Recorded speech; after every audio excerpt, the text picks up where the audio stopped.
আসসালামু আলাইকুম রহমতুল্লাহি আবরাকাতুহ। সম্মানিত দিনী ভাইরা, আশা করছি সকলে ভালো আছেন। আজকে একটা বিষয় নিয়ে সংক্ষিপ্ত আকারে আলোচনা করব ইনশাআল্লাহ। সেটা হচ্ছে যে আপনারা যারা কোরবান দেওয়ার সামর্থ্যবান প্রিয় ভাইরা আমার, আমরা একটু খেয়াল করতে হবে যে আল্লাহ তাআলা আমাদের উপর কোরবানি ওয়াজিব করেছেন। কোরবানি ওয়াজিব করেছেন সামর্থ্যবান যারা, তাদের যে কোরবান হচ্ছে আল্লাহ তাআলার জন্য। কোরবান অন্য কারো নামে দিলেই কোরবান হবে হারাম, কোরবান হবে না। তো কোরবান হচ্ছে আল্লাহ তাআলার জন্য। আল্লাহ তাআলা সূরা আনআম 162 নম্বর আয়াতে বলে দিয়েছেন, কুল ইন্না সলাতি ওয়া নুসুকি ওয়া মাহইয়ায়া ওয়া মামাতি লিল্লাহি রাব্বিল আলামিন। আল্লাহ তাআলা বলছে, নিশ্চয় আমার নামাজ, আমার কোরবানি, আমার জীবন, আমার মরণ সকল কিছু একমাত্র আল্লাহ তাআলার জন্যই।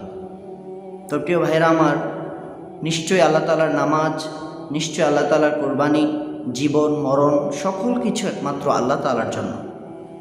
তো আমরা যারা সামর্থ্যবান আছি, যারা আমরা কোরবান দেব, তারা খেয়াল রাখতে হবে যে আমাদের কোরবানের টাকাটা যেন নির্ভেজাল হয়, কোনো হারাম টাকা যেন এই কোরবানির টাকার মধ্যে প্রবেশ না করে, এবং আমরা হালাল উপার্জনের টাকা দিয়েই কিন্তু আল্লাহ তাআলা সামর্থ্য দিয়েছি, হালাল টাকা দিয়ে আমরা আল্লাহ তাআলার রাস্তায় আল্লাহ তাআলার নামে কোরবান দেব। এখন আল্লাহ তাআলার নাম ছাড়া যদি আমরা অন্য কারো নামে কোরবান দিই, তাহলে কিন্তু আমাদের কোরবানটা হবে না, নষ্ট হয়ে যাবে।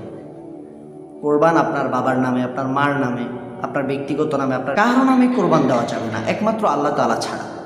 হ্যাঁ, আপনি মনে মনে ইন্নামাল আমালু বিন্নিয়াত এটা নিয়ত করতে পারেন যে আমার পক্ষ থেকে, আমার বাবার পক্ষ থেকে, আমার পরিবারের পক্ষ থেকে আল্লাহ তাআলার নামে কোরবান দিচ্ছি।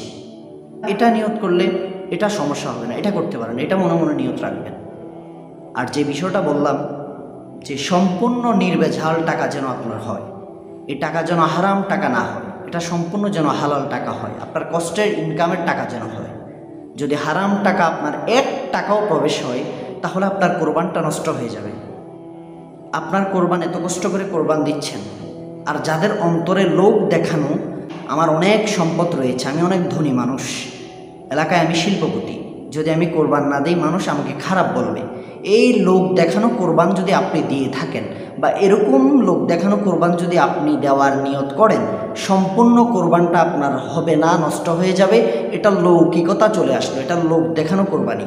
কোরবান তো হবে একমাত্র আল্লাহ তাআলার সন্তুষ্টির জন্য। কোরবান দেওয়া মানে তাকওয়া অর্জন করা, আল্লাহ তাআলার প্রিয় বান্দা হওয়া।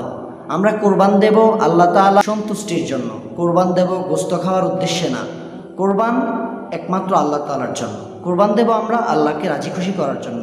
যদি গোশত খাওয়ার নিয়তে আমাদের কোরবান দেওয়া লাগে, তাহলে তো আমরা কোরবানির দিন ছাড়া অন্য দিনও বাজার থেকে গোশত কিনে এনে খেতে পারি।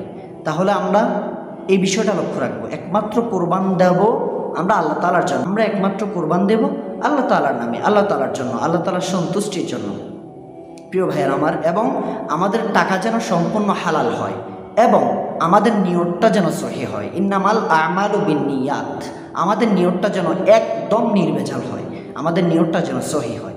আর আরেকটা বিষয় হচ্ছে, যারা আমরা সামর্থ্যবান রয়েছি, যারা আমরা কোরবান দেব, আমরা যখন কোরবানির পশু কেনার জন্য আমরা বাজারে যাই, তখন দেখা যায় আমরা অসুস্থ পশু নিয়ে আসি।